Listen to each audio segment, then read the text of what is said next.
pendulum. I used the pendulum, stuff like that. So I'd talk to undead. I'd also, that was kind of very hectic. So, and I had this dream. I hate this dream. I hate it so much. But I killed the squirrel for it, for Baphomet. And okay. Anyway, that was the first time I felt this unconditional love. That is a good question.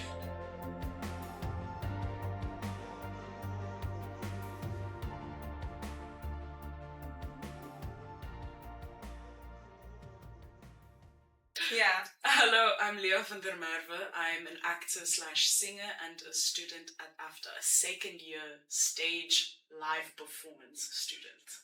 Okay. Alright, okay. What's your favorite worship song and why? Worship song, I don't really know that. Ooh, actually, scratch that. I was thinking about another song, but now I have another one. Oceans. It's a much of a classic, but I love it so much. I think I was in a worship band before I found Christ, because my family all very Christian, but I never met Christ. I only knew about the religion, you know what I mean? So I knew a lot about Jesus, but I never knew Jesus. So then I was in the worship team because I was trying to put on this facade that my parents wouldn't be mad at me because I'm not a Christian. And I was in this Christian worship team, right?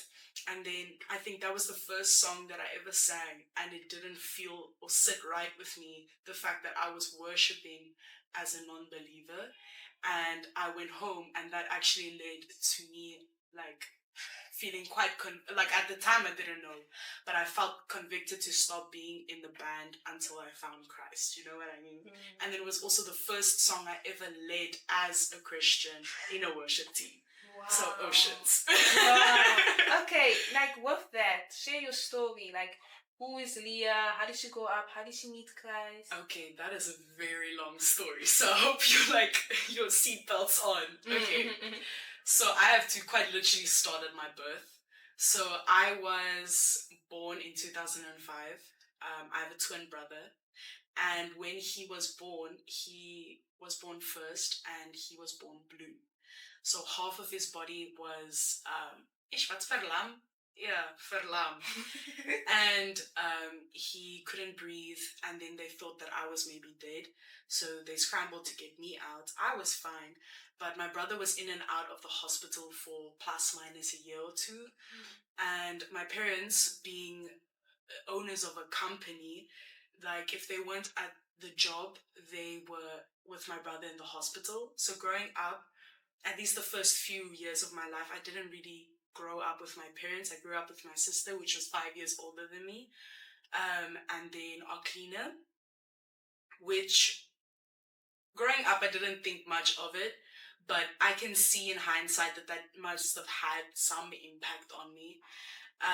And then, so when my brother got out, him and I were inseparable. We were constantly around each other. We used to play on these little bicycles that weren't really bicycles, but they were bicycles. I hope that makes sense. It probably doesn't, but they were bicycles, and we'd run around on the bicycles around the swimming pool, which was really nice until we would fall in, but that's a whole nother story. And then, so we were very, very close, and then I started school a year earlier than him. And when he joined school, he started getting bullied, and he started resenting me because I didn't get bullied. And it got to a point where I didn't have him, I didn't have my parents. My sister didn't like me because I wanted to be exactly like her, and she didn't have a good self-esteem. So she thought that, okay, she didn't like that. So, and we had a lot of cleaning ladies come in and out because there were some that stole from us, some that got too old. So I never really had a stable home, if I can say that. Never had a stable support system. And then I started primary school. And we started going to church much more. But when I got in primary school, I started getting bullied. Like people I know in grade 7, I was just jumping, but in grade 7, like for example, I had my bag, my school bag, and I was walking to the bathroom. I don't know why I had my school bag, but I had my school bag and I was walking to the bathroom and everyone else was in their classes. And then this group of girls came to me and they threw like rotten tuna and stuff in my bag. And they would throw all my books on me and like they would throw eggs at me. So it's stuff like that that happened to me. So I was quite bullied in primary school, primarily because I was my choir teacher's favorite. I could sing very loud and high and low for a 7 year old. So obviously my teachers very much favored me when it came to choir. Also, I was very good academically without even having to study because like 90% of what I learn is auditory. So I would just pay attention in class because I didn't really have friends. So they were like, what else is there to do?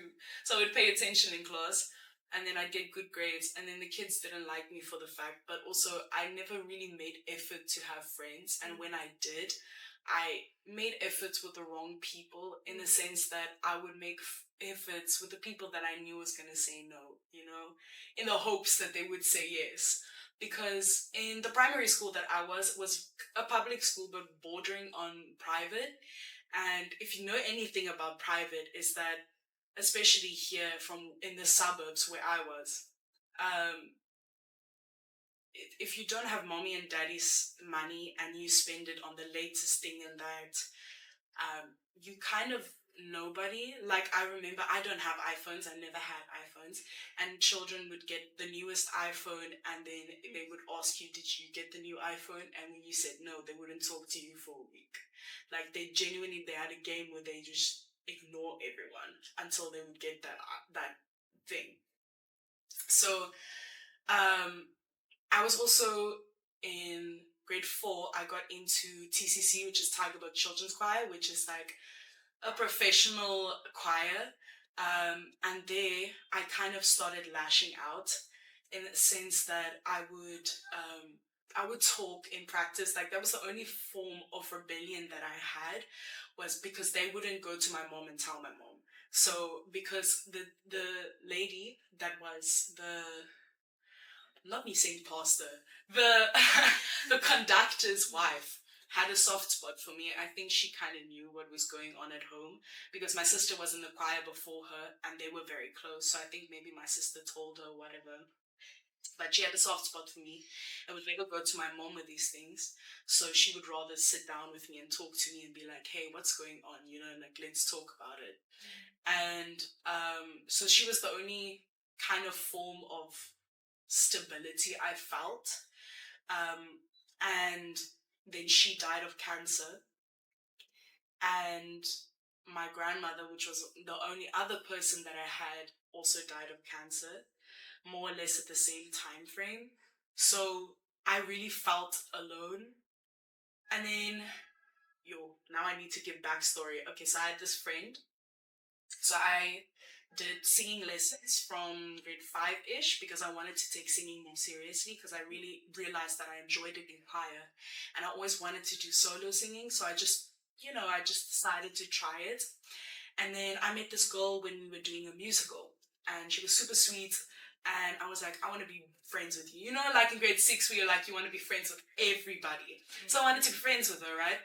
But she was in another school than me.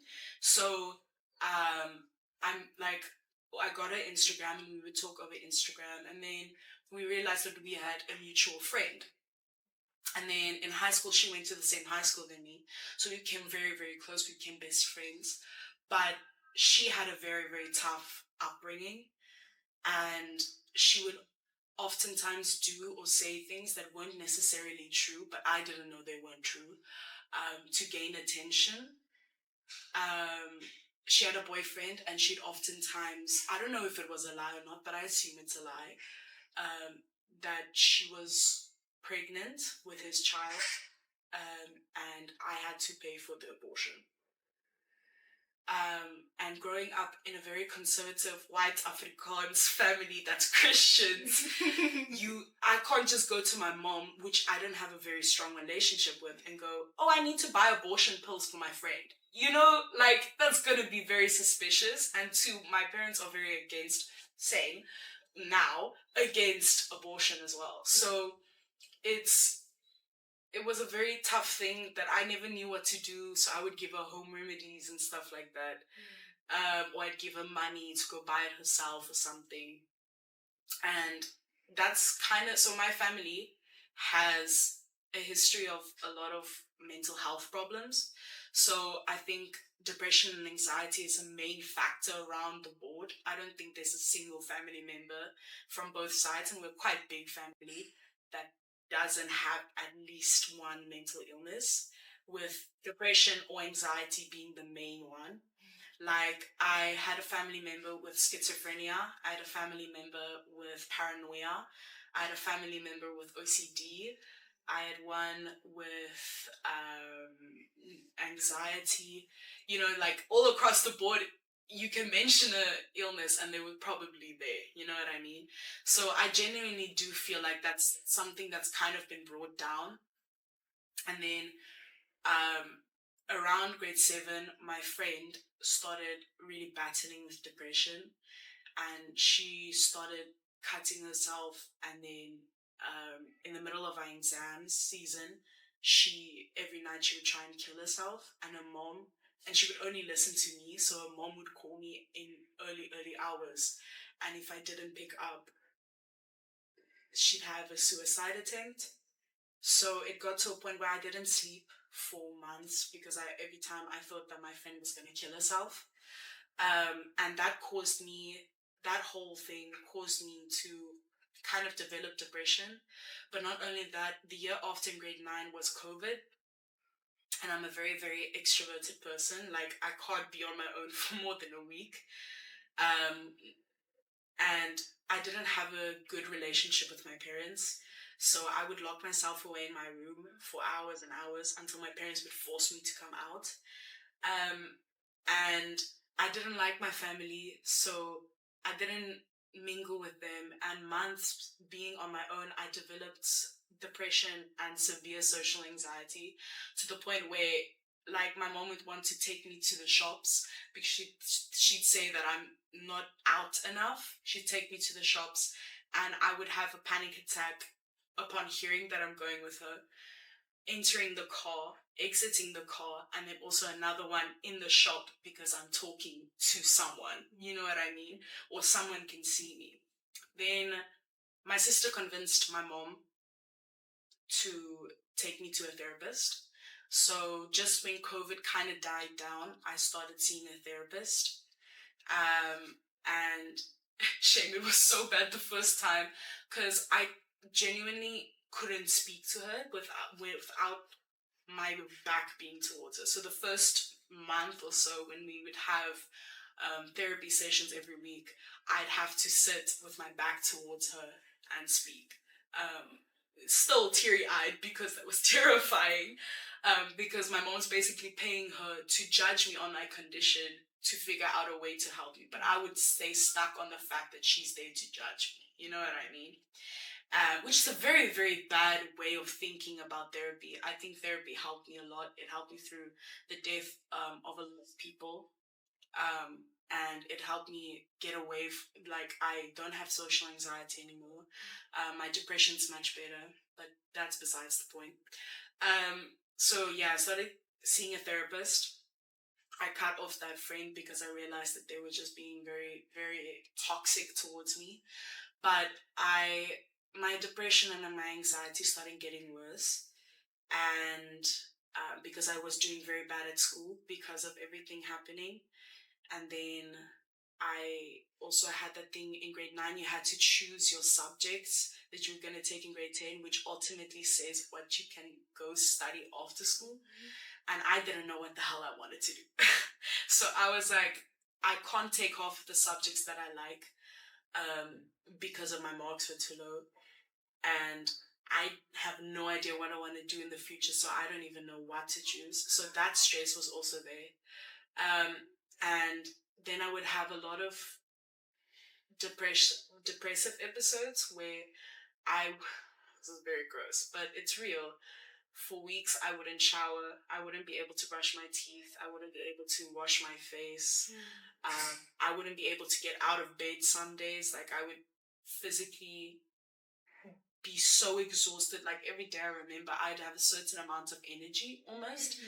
And like brushing my teeth would use all my energy for the day. So I wouldn't be able to concentrate, wouldn't be able to conversate, all because I brushed my teeth for 2 minutes. You know what I mean? So my depression got really bad.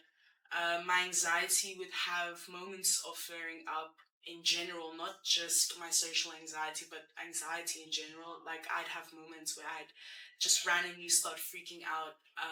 I also have paranoia tendencies. So I don't have enough symptoms to be diagnosed with it, but I do have tendencies of that and schizophrenia. And the paranoia got to the point when I would be very anxious or very depressed. I would be very paranoid, so I think genuinely be convinced that someone's listening in on me, or someone's like looking to me through a camera lens or through a crack on the wall. There's someone there staring at me. So I wouldn't want to get dressed. There was a long time of my life where I couldn't sleep with an open window because I was genuinely convinced that if I do this, someone's going to stare at me while I sleep and shoot me.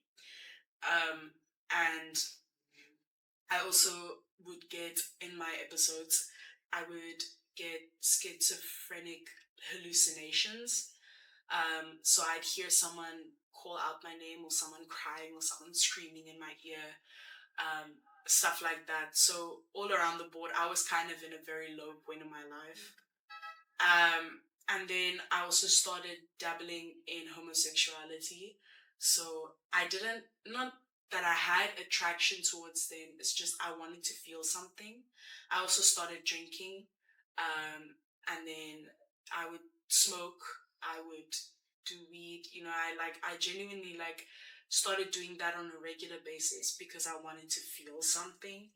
And then grade 10, I had a friend that had a girlfriend who was a witch. So she dabbled into pagan stuff, like more new age, but more or less pagan, and Satanist stuff. So she was all around the board, kind of those things. And I had a conversation with her one time when I was drunk, and I was very interested in what she was talking about.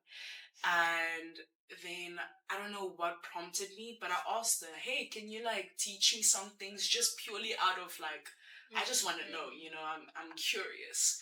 So I'd speak to her, and then one day she was speaking to me, and I got much more into it. I got much more interested, because she would tell me that it could help me with my marks, it could help me with my anxiety, with my depression, and at that point, all I wanted was escapism.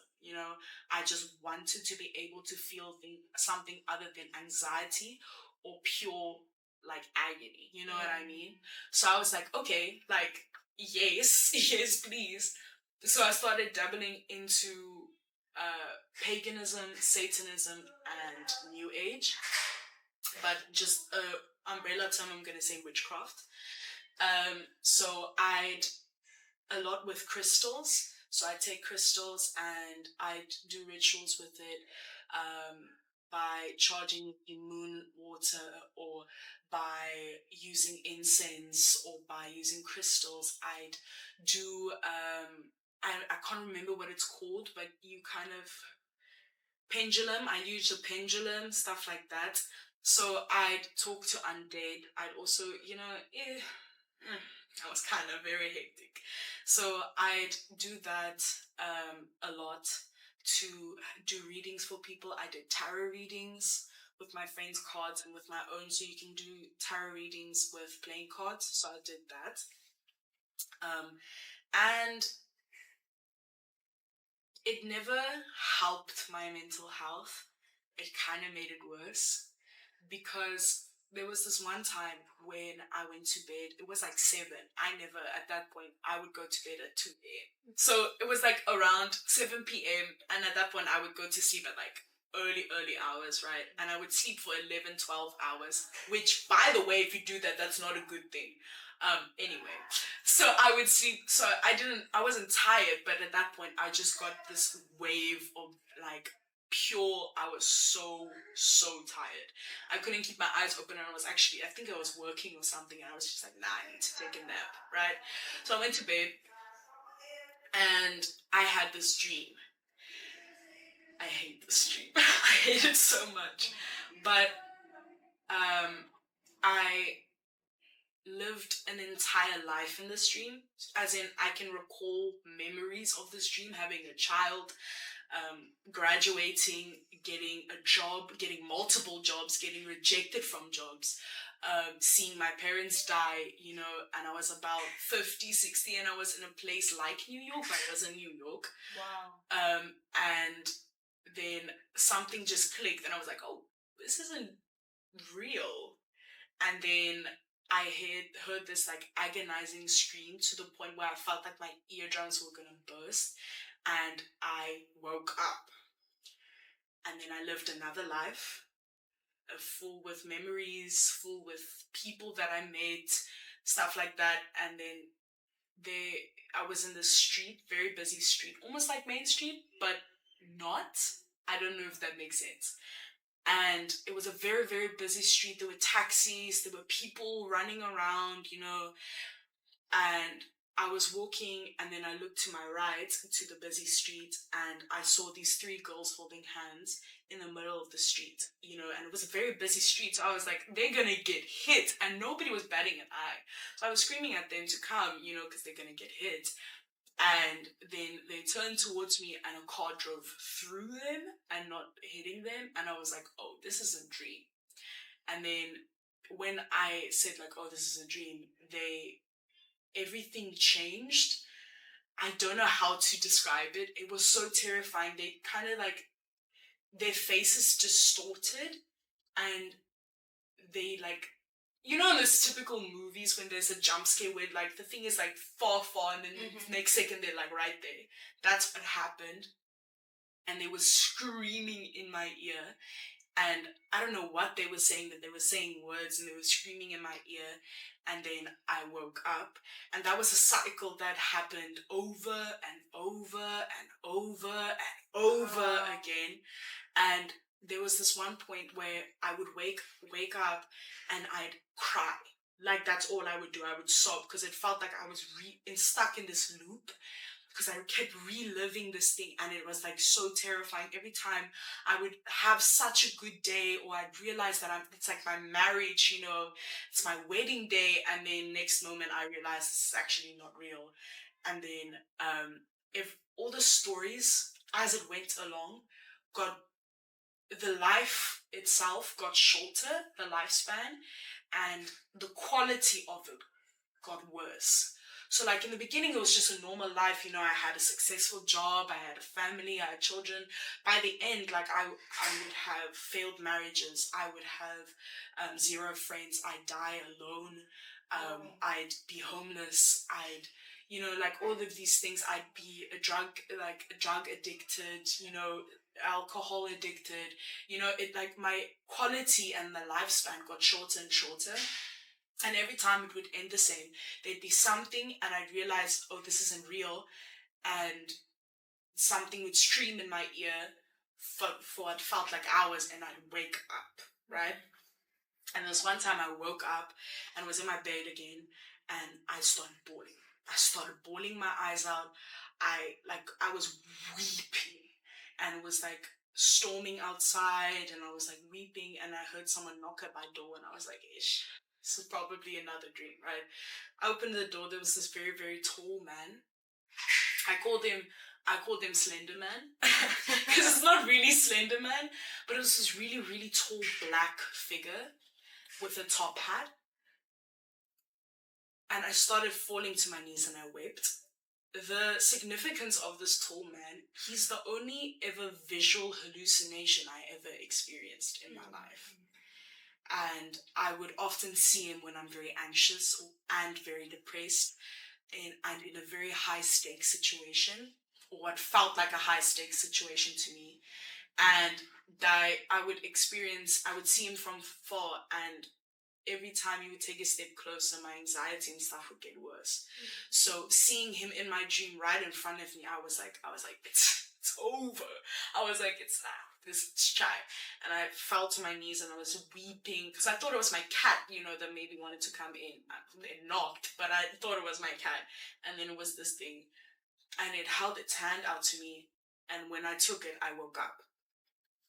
And when I woke up, I thought I woke up, I thought this is still part of the dream, right? So I was weeping and I reached out to my phone and I was frantically messaging people is this real? Because in a dream, every time I would have a dream. So quick thing, I never dream, ever. I never have normal dreams. That's not a thing that happens. And if I do, I never remember them, right? And which just was so weird for me because when I woke up, I remembered my dream, right? So I was like, okay, let me message people what's going on? Is this a dream? And in my dreams, people never were able to tell me it's a dream. Once I clocked that it was a dream, the streaming would happen in general, not just... Just rudely interrupting. Eden? Okay, so in my dreams, even before that, I would always, when I would clock that it's a dream, there would always be screaming, right? So even when I was 5 and I'd have a dream, So this time I was messaging people is this a dream? Is this real? What I don't know what's going on. And my friend, I had an online friend at the time, told me nah, this is real. I have no idea what's going on. Are you okay? My friend calmed me down. And then I went to my friend with Witchcraft and I asked her hey, I don't know what's happening.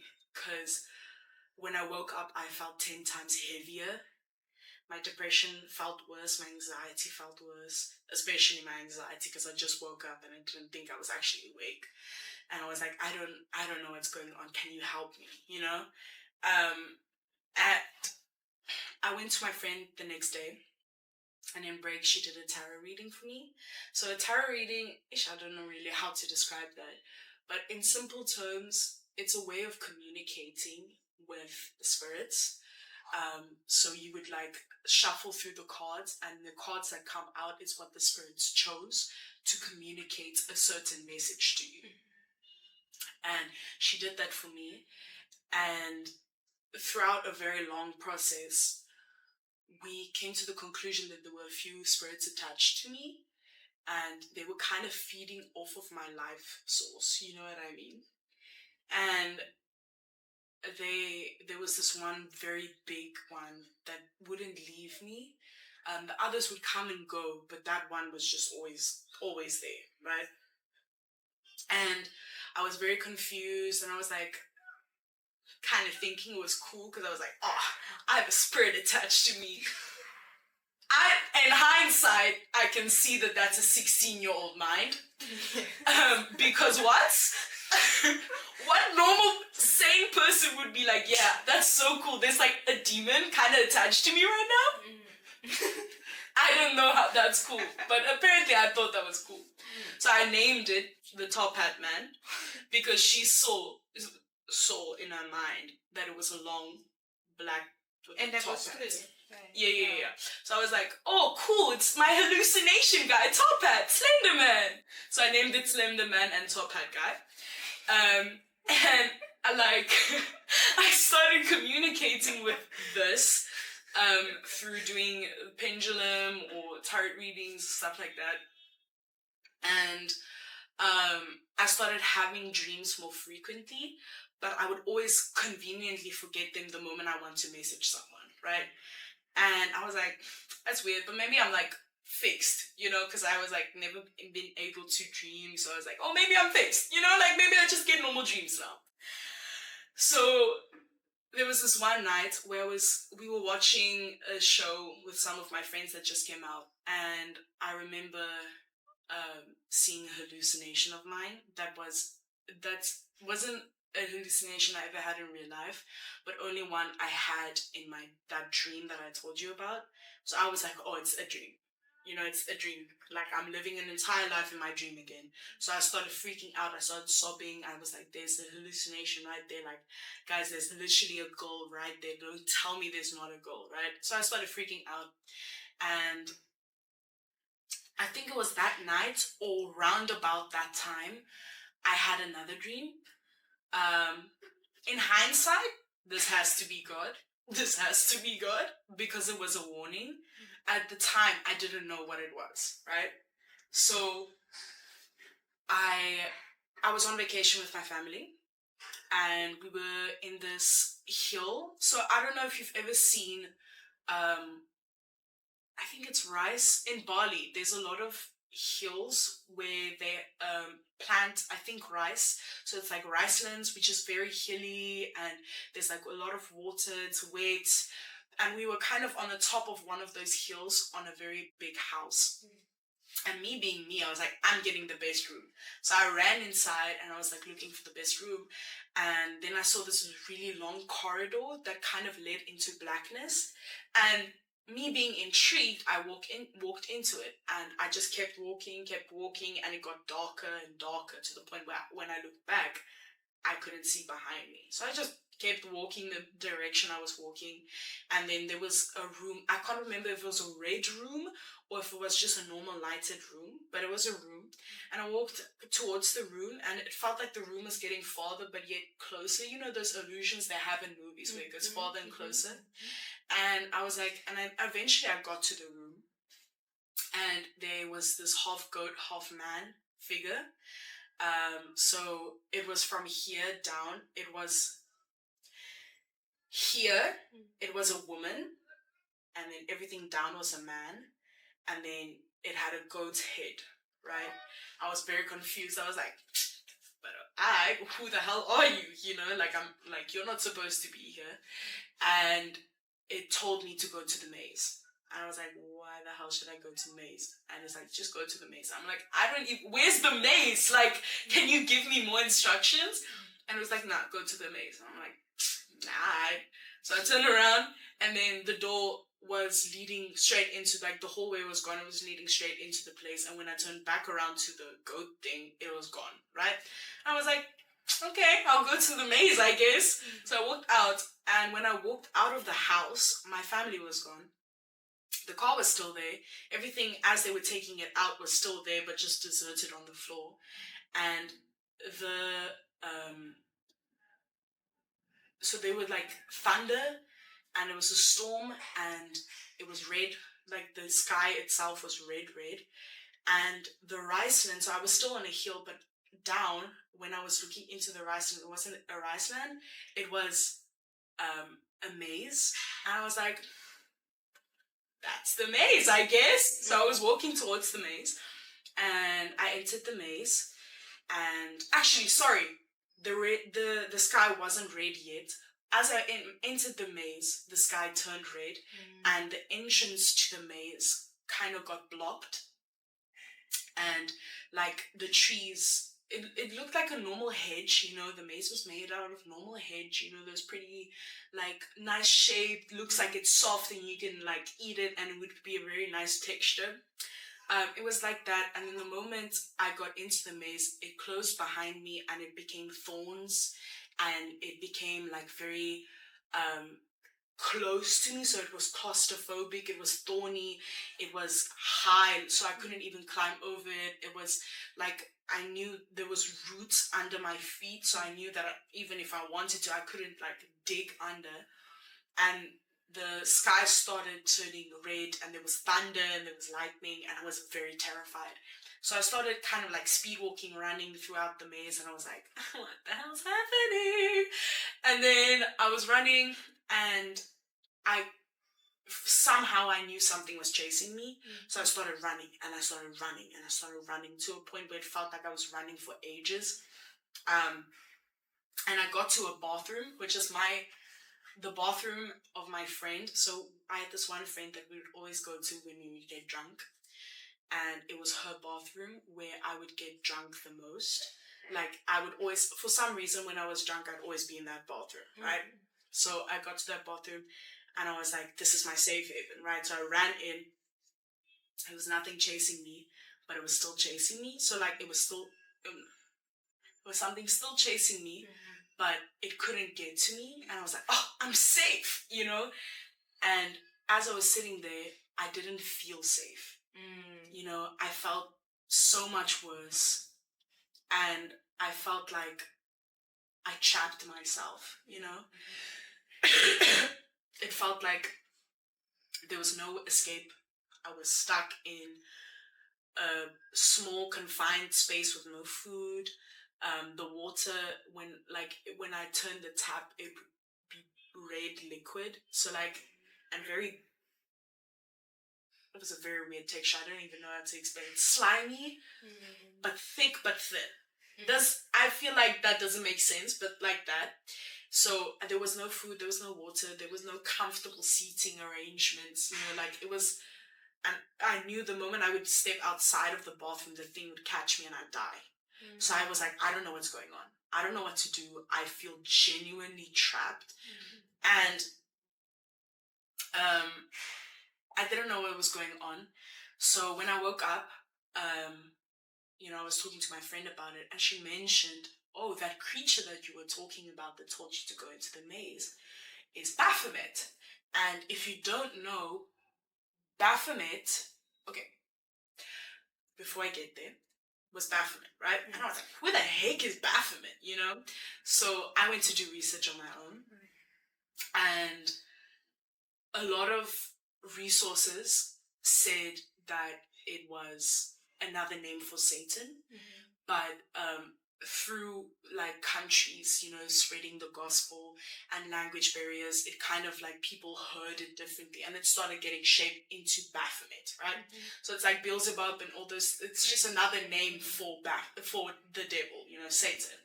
And I was like, nah, you're lying. So I was like nitpicking sources that said otherwise.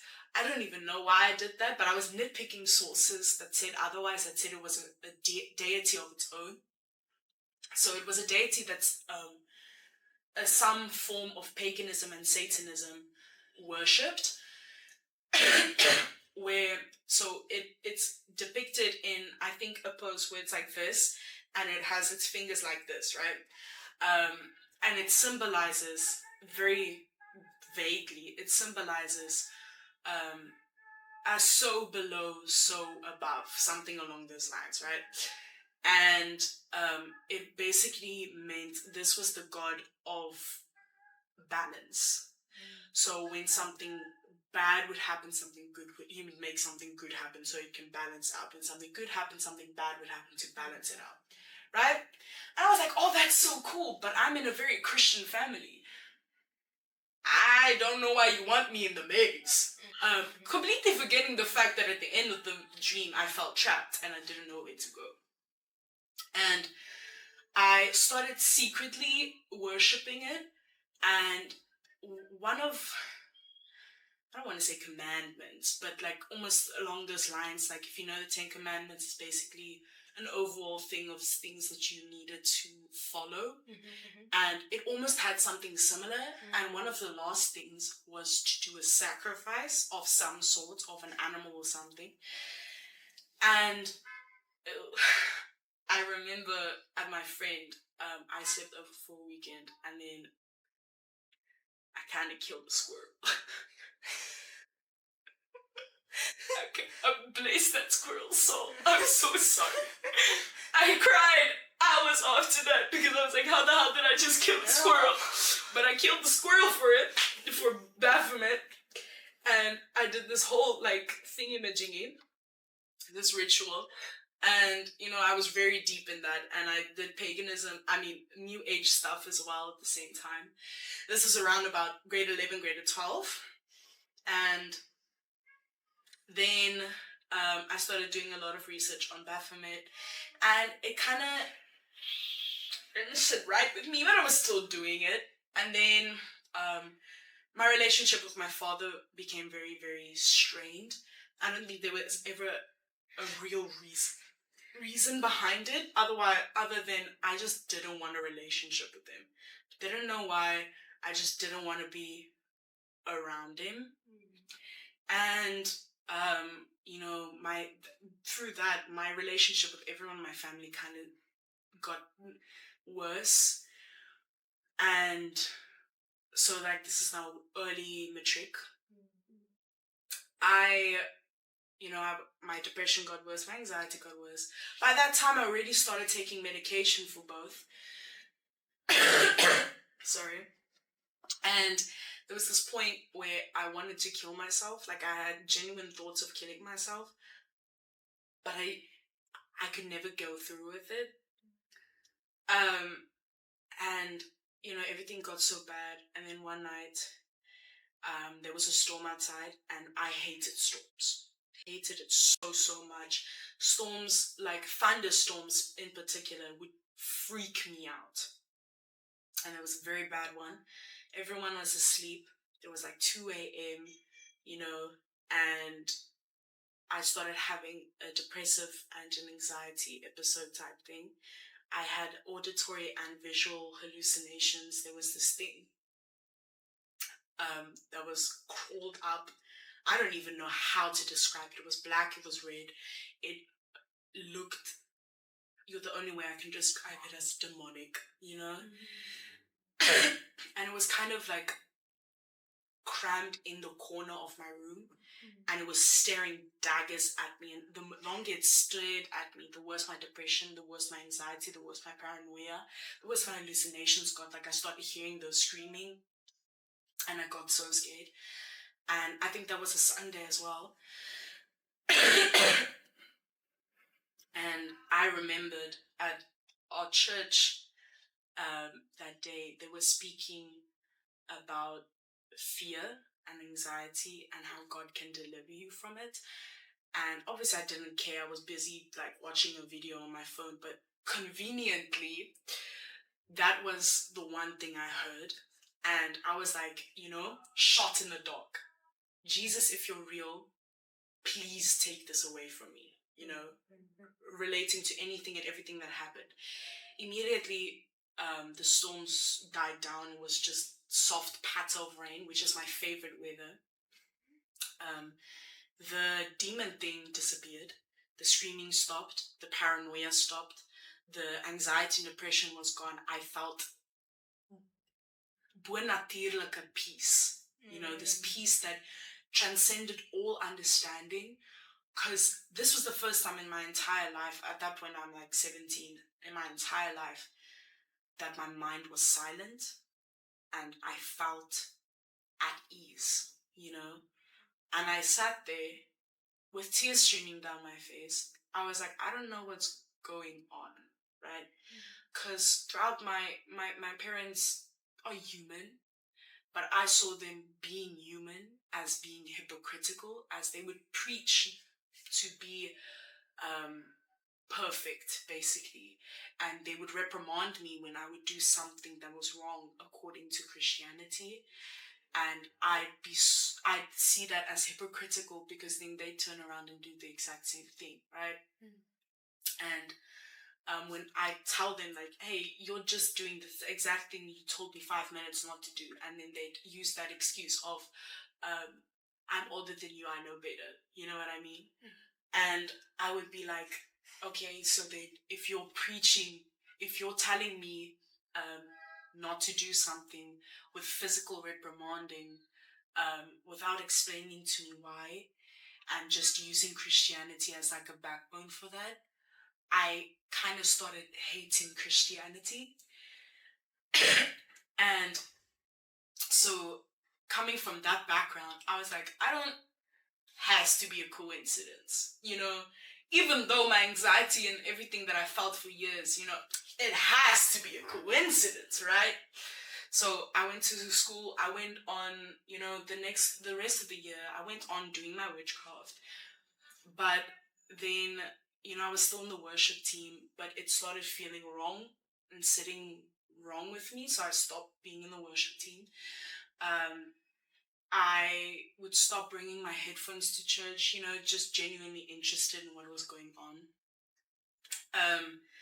And I kind of stopped using crystals because I got lazy, but I stopped using it, and then I kind of felt uncomfortable using it at some point, and I stopped using it. I stopped doing witchcraft. I stopped doing like anything for Baphomet. Kind of stopped talking to him because it felt wrong, you know. So you were feeling conviction for the first time. Yeah, I felt conviction for the real first time, and every time that I would ignore it, I would feel so bad. You know, I'd kind of have a taste of how it felt before God like intervened that night. You know, I'd have a feeling of that, and I'd be like reminded of that night every time, and I'd be like, I don't know why this is sitting not right with me, but I'm gonna stop because I hate this feeling right now. And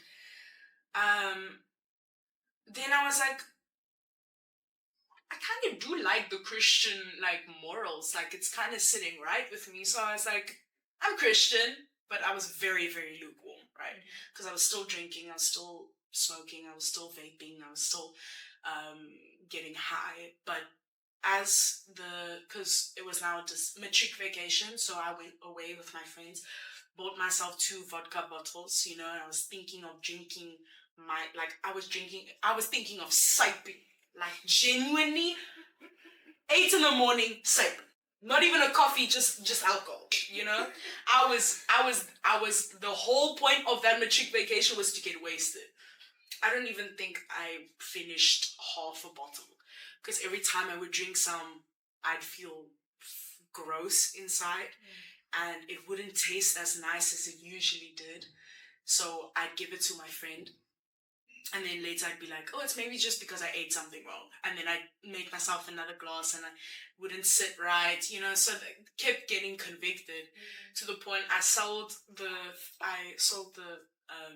stuff to my friend, and you know, I stopped smoking because I was like, I'm a singer, you know, I can't smoke, it's gonna ruin my voice. And then I stopped vaping because I found it very cringe to sit there with a USB looking thing and just suck in flavored air. I found it very cringe because I looked at my friend one night. I kind of got the ick from a vape.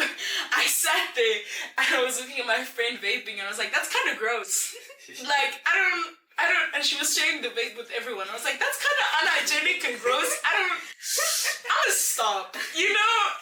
And then, slowly but surely throughout that vacation, I kind of got convicted, and I stopped doing things. I stopped doing weed also because I was just like, I don't like the high anymore, you know. It never felt good, but I convinced myself it felt good, you know. And I would get high this one time, and I just remember sitting there, and all I was thinking was like, what am I doing, you know? Because I was like, I've been doing this so long and never gave me escape. Why do I keep going back to something that I know that's not helping me and scientifically proven not to be good for me? You know? Like, there's so much more better things, like the therapy that I had, you know, that genuinely helped me. Like, why was I coming back to some herbs? You know what I mean? And I was sitting there and I was like, okay, let me stop doing this. And then I met this guy in the matric vacation, started talking to him, and we got to a point of almost dating, but he started, so I never had sex. I have to preface that. Mom, I never had sex. I never got close to having sex. Don't worry. Disclaimer. But he started pushing me to sending nudes. I didn't. No, I sent one. And it was a view once, but I felt so disgusting. And I was like, I'm never doing that again. And I told him that I was Christian, so I'm waiting till marriage. You know, I'm not. At that point, I didn't feel it was wrong to date someone that is unequally yoked. Which now, yeah, not the case. But at that point, I didn't feel convicted. And then he was like, I'm cool with that. Like, that's fine. But he would keep pushing me to send stuff or do stuff for him that would make that he would do stuff to. And I felt very disgusting. And at some point, I realized that I was being used. And I blocked them. And at that point, my depression kind of came back. And it was also the first week being here, so I was very anxious, and I didn't know anyone except Elizabeth. Here, where? Like, when at Peak, where I live. Okay. Yeah. Sorry, at Peak, where I live. Because the only reason why I knew Elizabeth was because the year before, I did a viewing of her room. And we kind of bonded over the fact that she's at AFTA as well. She's going to be first year as well. It's like, oh my goodness, me too! Yay! So she was only coming a week after me moving in. And I wanted to be here for a week, because I don't sleep well in new places, especially not if I'm alone. So I was like, I want to get that sleep schedule so that I'm not uncomfortable the week school starts, you know what I mean? So I was here alone for a whole week and locked up in my room, and everything came back, just had technically a breakup, you know. And I started reading, you know, one night I was just like, I don't want to go back. You know, I don't want all of this work to be for nothing. So I had a Bible that someone gave to me. I don't even know who gave it to me, but I had a Bible, and I was like, might as well open it. So I opened it at a random place, which I would never tell you to do because that's so stupid. Because I opened up at some like tabernacle thing. I don't know what I expected, but they were explaining how to build a tabernacle, which, you know, someone seeking guidance isn't the best thing. I thought that you would say one of those stories of like, I opened the word. Yeah, immediately found no, it was the tabernacle. And that's what I expected. Because I heard a lot of stories like that, and no, I opened to the tabernacle, which just proves that whole method, it really works. But anyway, I was scrolling, yeah. Okay, Gen Z. I was flipping through the pages, and I think I came to Corinthians, which is probably why Corinthians is my favorite book in the Bible, or books in the Bible. And I started reading it, and it was about love. And I was like, oh, the first time I ever actually experienced anything close to this was that night, you know, when I felt peace, and I genuinely felt, I genuinely felt loved. You know, like don't get me wrong, my parents are great, my family's great, they love me like to bits, I love them to bits, they genuinely helped me become such a great person, but that was the first time I felt this unconditional love, you know. And from there, you know, I was still lukewarm, but, you know, every now and then, every few days, I would like just open my Bible, read a chapter or two. And then I was at school, you know, life went on, and then through passing, I think it was on the after group chat or something, someone mentioned it, and I got informed of a Bible study group that they're starting, and I'm like, why not? You know, I have barely any friends. You know, let me make some friends. Like, that was what I was doing, and I was also like Christian, so I was like, oh, this is good. My parents will get off my back for joining a Bible study group, right? So I was like, okay, join the group. And they're like, we're gonna meet. And I'm like, cool, let me meet. You know, it's just across the school, you know. And at that time, I shared the testimony of that time. Testimony was my testimony, but it wasn't done yet. You know what I mean? And I shared my testimony, and everyone was sharing their testimonies. And as they were going, I realized that some of these people even had it worse than me. And I felt so seen, because between all of us, there was a common factor that we all felt peace or love or some form of the fruit of the Spirit that we have never really felt like that before with this one God. You know, and the amount of testimonies that came out of that night alone, you know, of people that I didn't know from any way, shape, or form. You know, I didn't know their backgrounds, I didn't know who they were. And the fact that they had such a great testimony on someone that I personally had experience with helping me, I was like, there's no way this can't be, you know? So that night, I went home, And I started doing research on Christianity in general, and I came I came to the conclusion that Christianity is a very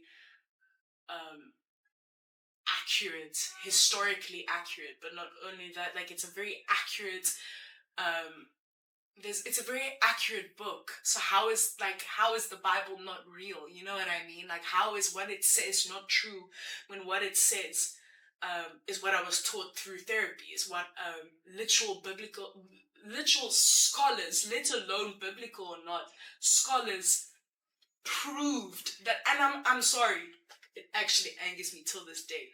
It took me 30 minutes to find out that the Bible was historically accurate.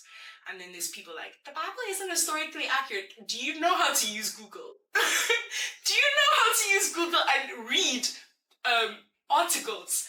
Because you can read articles of people that genuinely studied this, went to places to find evidence on it. And you're telling me this person is giving you all the evidence on a silver platter, and you're telling me you don't believe. Okay. Anyway, rant aside, I kind of just went on and I started reading my Bible more. I started using the Bible app because I really liked the fact that it would have different courses or plans that were biblically sound and biblically grounded. So I would have seasons where maybe my depression would flare up and I'd go on a plan that was biblically accurate on ways to help me through that. And I stopped going to therapy, which I don't say therapy is wrong, but I just realized that God was helping me much more than therapy was helping me. Because therapy I had for 2020 until 2024, so like 4 years, right? And it genuinely helped me a lot through almost reorganizing the way I saw stuff from my past, which was helpful. But it got to a point where, okay, you've helped to the point where you can. There's a certain point where only God can take it further, because you can, like, let's say the way to describe it is like I just created my own laptop from scratch. Don't have any expertise. It works, but it didn't use any research on how to build a laptop. If I give it in to a person because it broke, give it into a person to fix it, they'll be able to help to a certain extent, but only the maker knows exactly the intricacies of what needs to be changed in what way. You know what I mean? Maybe that's not the best analogy, but that's a way to describe it, right? So I went to God with a lot of I started praying much more to the point where I would pray for hours, Should probably get back to doing that again. But I would pray for very long. I would read my Bible as if it was like a novel. You just conversate with God? Yes. In the beginning, it always felt like it had to be formal. But then it would begin, I would be doing my laundry, and as I'm doing my laundry, worship music would be playing, and I'm like, God, this really funny thing happened today. I know he knows what happened, but I'm conversating with him. And through that, I realized I would go into this rabbit hole where I would realize, actually, there's a part of my life which is lacking, spiritually or physically or mentally. And through that, God would help me and build me up in the places that I didn't even know was lacking. I started taking care of my mental health more, my physical health more. I started gymming more because I realized that, my body and my health in general was really bad. I started being more attentive to my relationships around me. So I built really, really strong relationships. And all of that came through quite literally yapping with God. Quite literally yapping with God. And God would show me hey, this is actually a part of your life where I feel like you can do better. And then I would read the Bible. And then through reading the Bible that week or so, I would get a Bible verse showing me how to work on that one space. So through praying and reading the Bible and having very, very strong Christian relationships, because at that point I was still first year, so I had more time on my hands. So I would spend much more time with my friends outside of school and my Christian friends. So there was this it was very different from hanging out with my other friends that were still in the world, because though God bless their souls, I really did not represent Christ well to them. But I hope God sends someone to represent him well. But like, it was much different because I felt fueled every time I would come home. You know, whether it be we like spoke about God for 5 minutes, you know, but we did something with the foundation being the same. And it genuinely fueled me much more than spending time with my like friends that I had for 5-6 years. You know what I mean? So you know, I had a very good friends. My relationship with my father started being mended because God convicted me on, he was like, you preach on forgiving people, yet you can't even forgive your father for not even doing something wrong. So I forgave my father. I started working with my father on a better relationship. With my family in general, I have a much better relationship now. So God really took me from a point in my life where I felt so unwanted, so unloved, so unseen, so anxious, to a point where I felt calm. I felt seen. I felt loved. I felt wanted. I felt respected. I felt like a genuine person that people would see, where from young I felt invisible. And I would do things to get me to a point of feeling seen, where all I needed to do was just go to God, and he would, you know, it actually, like, the powerful thing about my testimony is the fact that even still today I think back about it, it was one sentence that changed the whole trajectory of my life. It was, Jesus, if you're real, take this away from me. That one sentence, that mustard seed of faith. I wasn't Christian at all. In fact, I was quite literally the opposite. You know, I did witchcraft, you know, for crying out loud. I was so against the religion. Wow. But that mustard seed of faith that was installed by me, by a pastor that I didn't even like, you know, that mustard seed of faith got me to a point of, I know for a fact I would have wrecked my life, you know? It got me to the point where I would probably be in a really bad place right now, to a point where even when I'm in a bad space, I still have something to be joyful about, not happy about, joyful about, because I can't be sad. I can't be any negative emotion without being thankful that this could have been so much worse. You know, what I could have been going through, I could have been going through this alone, quite literally alone. And every day I'm so thankful that that mustard seed of faith that God placed in my heart is the whole reason. Well, not the whole reason, Jesus is, but a part of the reason as to why I'm actually quite literally alive, because I probably would have killed myself down the line. But yeah. It's a testimony. What a testimony. Yeah. Wow. Like, it reminds me of what a pastor that me and Cobus watched before, that said that, you know, a lot of people try to fix themselves, fix them into how fix their relationships, but when you actually seek God and build it, everything He fixes it for you. Yeah, it falls into place. I'm literally a living testimony of that. It falls into place. God chooses what needs to be worked on when it's needed to be worked on. You know what I mean? He knows exactly, why would you work on something that is like, it's like building Legos and you're building the last 2 pages when you haven't even built the first 2. You know what I mean? Yeah. Like, God will show you what to work on, when to work on it. Wow. But yeah, and I didn't even realize I was being worked on until the end of last year, when people would come to me and be like, oh my goodness, Lea, you're such a living testimony. Like, from the beginning here to now, it's such a different.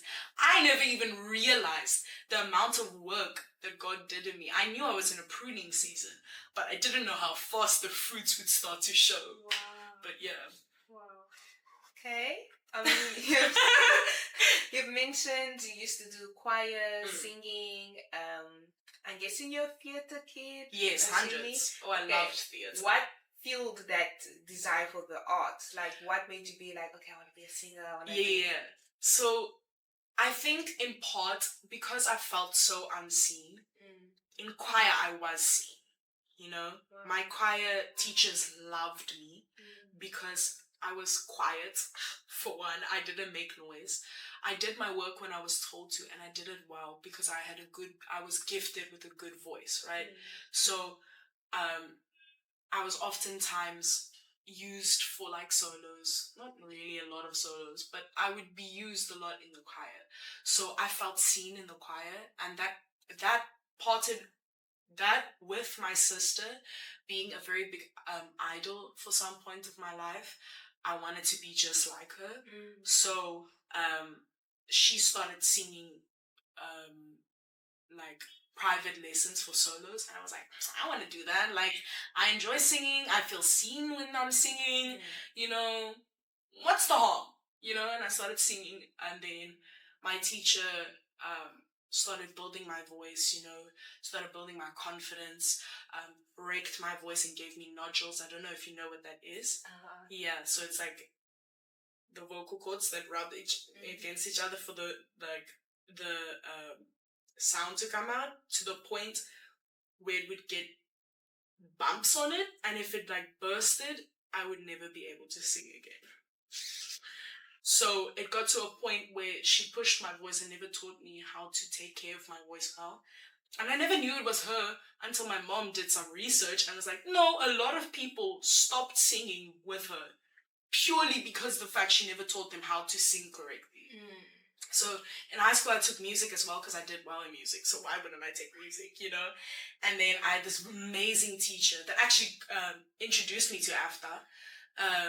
And she taught me how to sing correctly, and through that I kind of found this love for singing because every time I did it I felt seen. I just enjoy singing in general. Like, it's a very fun hobby of mine. At some point I thought it was what I was going to do with my life, because when I sing and when I act, it's like a form of escapism, you know. It's a temporary form of escapism I used when I didn't have God, you know what I mean? So yeah. Oh, Yeah. okay. How did you know that God called you to do theater? That is a good question. So I didn't come here when I was a Christian. I just came here because it was fun. I honestly don't know if God calls me to theater, because the way that I feel right now, I'm not 100% sure that this is what I want to do. Not because I'm not good at it, not because I don't love it, but it doesn't sit right with me. You know what I mean? Like, I have a lot of bad experiences, because obviously not everyone always works well together. So I've some bad experiences, but always through that I always found something to hold on to. And these days I still do have that, but the cons outweigh the pros. You know what I mean? So I don't even know if I am called to theater, though I must say this experience being at AFTA alone has taught me so much spiritually, mentally, physically, emotionally, like in every aspect of my life. And I do genuinely enjoy theater. I feel the most, the most alive when I am doing theater, aside from when I'm being with God, you know. Like, I genuinely, when I'm performing, because it's different in front of a screen, to me personally, it doesn't feel like a performance in front of the screen. When I'm on the stage, it's that rush. So like, I like to think that I'm a little bit of an adrenaline junkie in cases where I don't have to worry for my safety. So like, don't put me on a roller coaster, I'm good. I'm so good.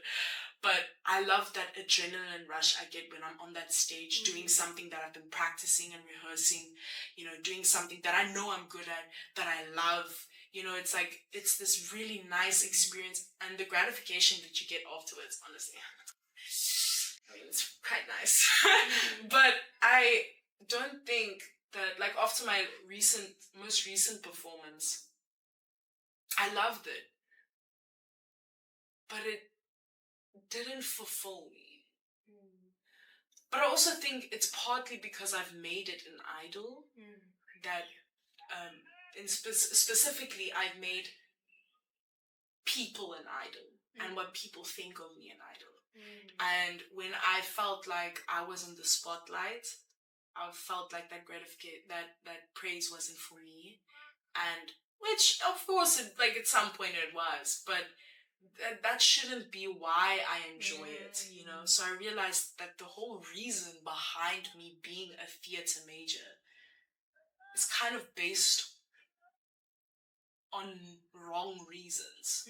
So I'm in this point of life where I'm praying to God to show me the real reason as to behind me being a theatre major. So whether that be the fact that I just found Christ in general, like maybe that was the reason, and if that was the reason, then it's 100% worth it, the fact that I came here, you know. But if it's also that maybe, you know, because I love stage managing, which is very, very fun. It's organizing behind the stage, which is something I never knew that I would enjoy until last year when I did that for our production. And I really enjoyed that. So maybe being a theatre major stems into me becoming a stage manager, and that becomes my job. So I can't really say that there's any motivation behind me being here other than, amen, God orchestrated it. I'm kind of just going with the flow right now. Like, I don't know what's going on. But yeah, I'm kind of freaking out. But like, God will figure it out. God will take the reins. God always figures it out for the best, to fit what He requires to happen. And what He requires to happen is always good. What is your main desire now? Like, would you ever be open to using theater or singing or anything else that's creative, like for God's kingdom? Hundreds. I genuinely feel, so like the other day we had a church session, sermon, oh my goodness, why did I say session? Sermon that was on serving at church, right?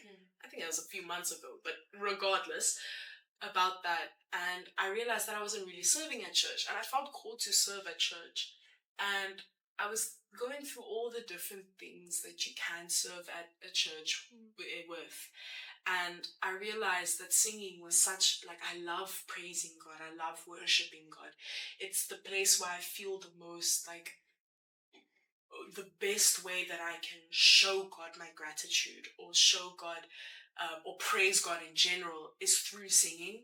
So I realized that genuinely down the road right now, it's logistically I'm not able to join the worship team due to time and transport, but I genuinely do want to be a part of a worship team, not for performing, but for praising God and leading people to praise Him more authentically. You know what I mean? But not only with singing, like I think with theatre and stuff like that, God will genuinely put me in a space that if He wants me to act, I'd love to do more Christian-based things rather than South African apartheid-based things. I'm so, like, I understand apartheid is very important to talk about because I don't want people to make that mistake again. But we're desensitizing the youth about how bad this really was by shoving it down their throats. And history shows us that if you shove something down people's throat, they're not going to want to have it.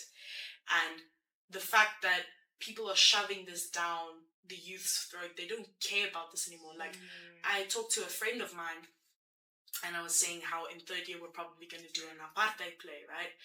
And then she told me, I love you and I'll always come and support you, but I'm not going to an apartheid play. And she's a foreigner. Like, she's only been here for what, I think 2-3 years, and she's already tired of apartheid plays.